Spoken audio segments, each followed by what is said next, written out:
Imet Hélène Amoussou et du bureau régional Canal 3 Bénin Zoukoline ont fait le tour de quelques formations sanitaires à Boycon et puis à Bomi. Le centre de santé communal de Boycon hermétiquement fermé, les portes des services closes au lieu départemental de Goro, de la maternité aux urgences, en passant par le laboratoire. Et là, aucun service n'a été oublié pour même un service minimum par ces agents de santé, toutes catégories confondues. Par ce mouvement de grève lancé par le FIOS, le Front uni des organisations de santé, ces praticiens hospitaliers entendent exiger l'amélioration de leurs conditions de vie à travers au nombre desquels. Tous on était à 6 000 quand on a porté la prime des médecins à 100 000. Et on a demandé au gouvernement de faire un effort pour corriger cette injustice. C'est le premier point capital qui nous amène à faire la grève.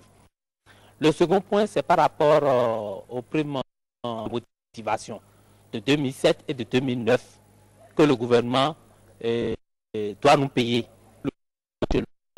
jusqu'à 2012 et ne l'a pas étendu à tous les travailleurs de la santé.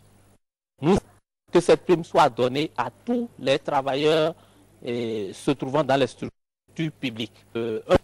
C'est par rapport au problème de reversement.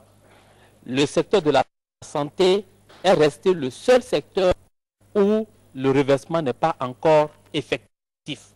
Après plusieurs ultimatums à travers diverses manières, ils ont enfin décidé de passer à la vitesse supérieure et ce, sans aucune concession, laissant les malades dans l'angoisse. Nous avons déclenché une grève sans service minimum.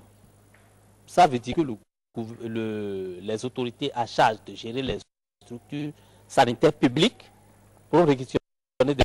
Depuis que nous avons déposé notre lettre ouverte à toutes les autorités de ce pays, le 8 octobre, jusqu'à présent, aucune autorité n'a songé nous appeler. À eux-mêmes, les malades qui apprécient différemment le mouvement n'ont plus qu'un seul cri, appeler les autorités à les problèmes de ces agents de santé. Vous voyez, tout est calme, pas d'ambiance, il n'y a rien, même pas le minimum possible. Personne n'est là, aucun agent n'est là. Alors ce n'est pas bien. On va demander aussi à nos autorités, au gouvernement de penser un peu à eux pour qu'ils puissent au moins donner satisfaction. Et tout est fermé. Tout Béninois doit comprendre. Un président de la République qui bâtit la nation, lui seul, lui médecin, lui ici. Et après, le président nous doit, on nous doit. C'est bien. Mais lorsqu'on ne travaille pas, on ne peut pas réclamer. Vraiment, je demande, monsieur le docteur Boniyaï, les infirmiers, pour qu'ils cessent la grève. Parce que vraiment,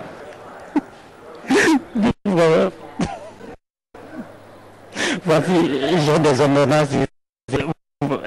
Il y a des examens qu'on doit prescrire pour ma femme. Ils n'ont pas fait.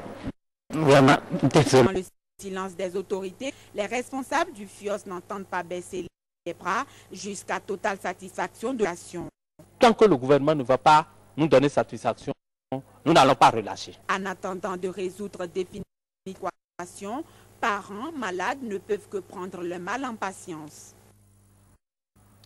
L'effort du monde réuni au sein de l'organisation Business and Professional Women se mobilise du 11 au 13 novembre au palais des congrès de Cotonou autour d'un forum pour réfléchir à comment aider leurs sœurs à se formaliser dans des activités commerciales. La mobilisation de ces femmes actives et décidées à s'affirmer sur le plan économique continue de se faire. Nombre d'entre elles sont déjà à Cotonou depuis quelques heures pour prendre part aux travaux. Les populations sinistrées des 6e, 8e et 9e arrondissements de Cotonou ont des dons supplémentaires dans le cadre des opérations d'assistance et de soutien initiées par la mairie de Cotonou des dernières inondations.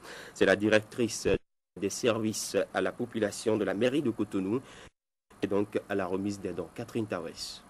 L'opération de remise de dons complémentaires se poursuit à la mairie de Cotonou. La délégation du maire Nicéphore Dieudonné Soglo s'est portée ce mardi au chevet des populations du 6e et 9e arrondissement. Ici comme ailleurs, les dons n'ont pas changé. Matériel de couchage, première nécessité.